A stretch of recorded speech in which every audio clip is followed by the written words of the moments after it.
10 wrestlers terminated for breaking kayfabe. The wrestling industry's entanglement with secretive practices predates the incessant debates over its authenticity that dominated the 90s. Vince McMahon's declaration before state athletic commissioners on February 10, 1989, that he orchestrated sports entertainment rather than legitimate athletic competitions epitomized this reality. However, McMahon's acknowledgment didn't deter his WWF, WWE, or other promotions from occasionally adhering to the industry's traditional code, which once feared that exposing its inner workings would be its downfall. Consequently, several modern-era wrestlers have found themselves ousted from contracts for breaking kayfabe, violating rules that were inconsistently enforced from the start. The reasons behind these dismissals were often multifaceted, blending shattered illusions with other factors. Much like grasping the concept of kayfabe itself, comprehending why individuals lost their jobs due to their real identities being unveiled on TV is perplexing. While such a scenario would be unacceptable in most other industries, wrestling's enduring fixation with make-believe persists unabated. 10. The Iron Sheik. In 1987, he was far from being a walking meme. At that time, Kayfabe embodied a serious, anti-American persona engaged in a heated blood feud with the patriotic hero Jim Duggan. In May 87, police pulled over Sheik and Duggan, discovering that both were under the influence and also finding drugs in the car. While this would have been troublesome for the WWF, it wasn't the primary concern for Vince McMahon. McMahon's main worry was that the revelation of the real-life friendship between the two wrestlers would jeopardize their red-hot TV storyline. Consequently, McMahon promptly fired Sheik and let go of Hacksaw. According to Bruce Pritchard, Duggan's departure was short-lived as he was quickly brought back by the WWF. However, Sheik wasn't as fortunate. He never reached the same heights in the company again, especially as an in-ring performer, and was only occasionally brought back for peripheral roles in later years. It's worth noting that the Iron Sheik has since passed away, leaving behind a legacy that extends beyond his wrestling career. 9. QJ Kitao.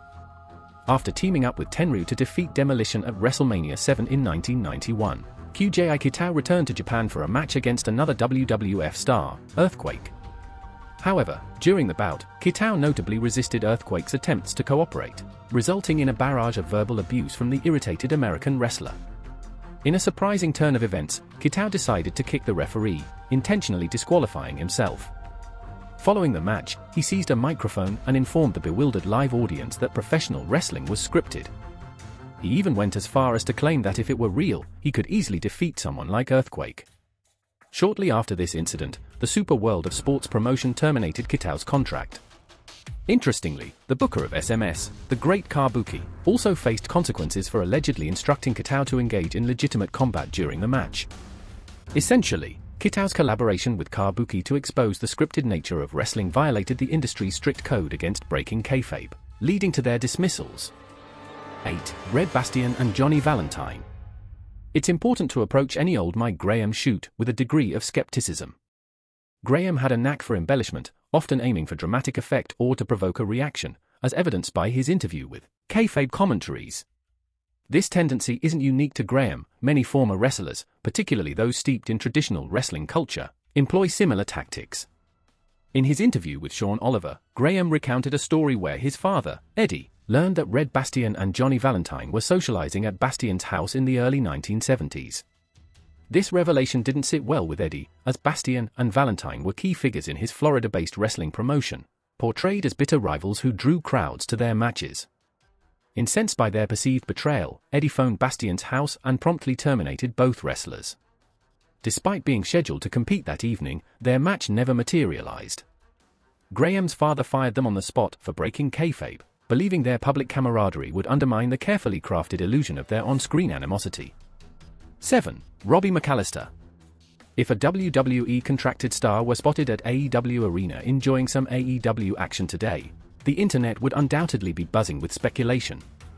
While social media wasn't as prevalent back then, message boards still exploded when WWE talent Robbie McCallister was seen at TNA's Impact Zone on March 27, 2008. TNA didn't help matters by prominently featuring McCallister and even displaying a graphic that misspelled his name as Deck Graham Couch, WWE wrestler. WWE officials swiftly contacted Couch and instructed him to leave the soundstage. He found himself in serious trouble, not only for attending a rival show but also because his real name was used on camera. Despite surviving for a few more months, the Highlanders were ultimately released by WWE in August of that year. One can only imagine the level of Vince McMahon's fury upon learning that one half of his Scottish tag team was caught appearing as a fan at a TNA taping during WrestleMania week. 6. Brian Pillman. Initially, Brian Pillman's infamous "I respect you, Booker Man" outburst directed at Kevin Sullivan was orchestrated as part of a storyline intended to enhance Pillman's loose cannon persona and portray him as a rebellious figure beyond the control of WCW management. However, things took an unexpected turn when Pillman persuaded Eric Bischoff to genuinely release him from his contract, citing alleged unprofessional behavior as the primary reason. This move was aimed at further blurring the lines between fiction and reality to bolster Pillman's character. Remarkably, Bischoff acquiesced to Pillman's request, granting him his release. Subsequently, Pillman briefly joined ECW before securing a lucrative deal with the WWF. In a masterstroke of manipulation, Pillman managed to convince WCW to terminate his contract under the guise of breaking kayfabe, while in reality, he was strategically positioning himself for better opportunities elsewhere. By leveraging WCW's actions, Pillman effectively bolstered his bargaining power during negotiations with the WWF. In the end, Pillman's intricate scheme deceived not only the fans but also his own employers, showcasing his unparalleled skill at manipulating the wrestling business to his advantage. 5. Bart Gunn. The mid-card tag star was not at fault for his participation in the ill-fated A Brawl for All Tough Man competition held by the WWF in 1998 to 1999. Originally intended to elevate Death Steve Williams for a series of matches against Steve Austin, the tournament instead marked the end of Bart Gunn's tenure with the company. Gunn's victory over Williams in the second round thwarted the promotion's plans to push Williams as a formidable opponent. Despite this setback, the WWF proceeded with the tournament, eventually pitting Gunn against legitimate tough guy Butterbean at WrestleMania 15. The entire affair proved to be a debacle, exposing a Death as not the toughest competitor on the roster as hoped. The decision to broadcast a real fighting competition with the intention of creating a new kayfabe challenger for Stone Cold Steve Austin was a glaring misstep. Gunn's release from his contract shortly after WrestleMania, presumably due to his disruption of main event booking, underscores the repercussions of this ill-conceived endeavor. 4. Paul London. Vince McMahon left an indelible mark with one of the most inadvertently comical lines ever uttered when he quipped to Bruce Pritchard, "I can't be on TV if I'm dead." This exchange occurred just before WWE executed the notorious limo explosion angle on the June 11, 2007 episode of Raw. However, that episode also marked a turning point in Paul London's WWE career, albeit not in a positive way. While McMahon maintained a solemn demeanor, London greeted him with a broad smile backstage. While others remained poker-faced, London opted to mock the gravity of the storyline, which was intended to permanently remove the boss's character from television. Unsurprisingly, London faced consequences for his actions. His push came to an abrupt halt, and WWE soon decided to split London from his popular tag team partner Brian Kendrick later that year. London then found himself ridiculed on TV as an example of what happens when wrestlers mimic Shawn Michaels too closely, before ultimately being released in late 2008.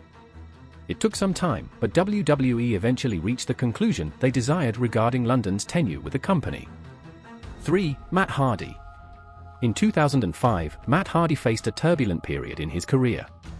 While WWE officially released him on April 11 citing unprofessional conduct, there was a deeper underlying cause. Matt had taken matters into his own hands by publicly disclosing, without WWE's consent, details of an affair between his girlfriend Lita and Edge.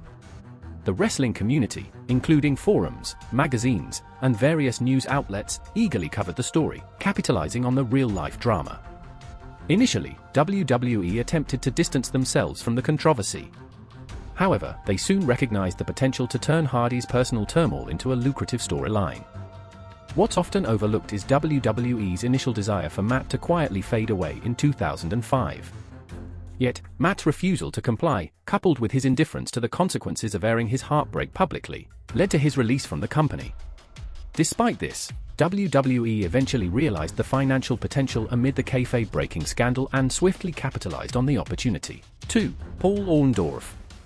Bill Watts was renowned for his tough-as-nails approach to promoting, a demeanor that sometimes worked against him. The grizzled cowboy clashed with wrestlers throughout his tenure at territories like Mid-South and his own UWF. Later, his antiquated and stringent management style failed to win favor with rosters in WCW and the WWF. According to an account from Jim Duggan, Paul Orndorf found himself on the receiving end of one of Watt's strict rules during the territory days. Allegedly, Mr. The Wonderful was handed his walking papers for losing a scuffle with some patrons in a bar after a wrestling event. This breach of Watt's code of conduct was strictly forbidden. Duggan recalls the altercation occurring in Arkadelphia, Arkansas, where Orndorf was outnumbered and endured a beating from a group of individuals.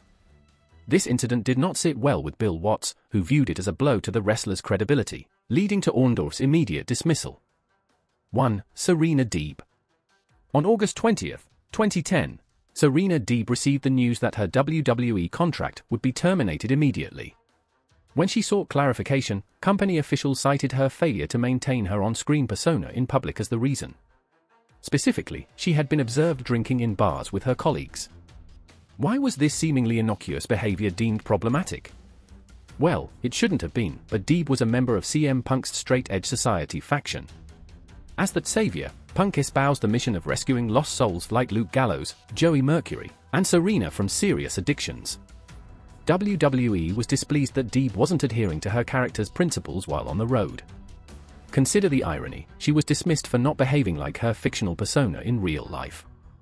And this occurred in 2010, a full 14 years ago. Despite her release, Serena had already pre-recorded segments for SmackDown, meaning she still appeared on the August 27th episode despite having been dismissed the week before. Thank you so much for joining us on Wrestling Drama. We hope you enjoyed today's content. If you did, don't forget to hit that like button, share with your friends, and subscribe to our channel.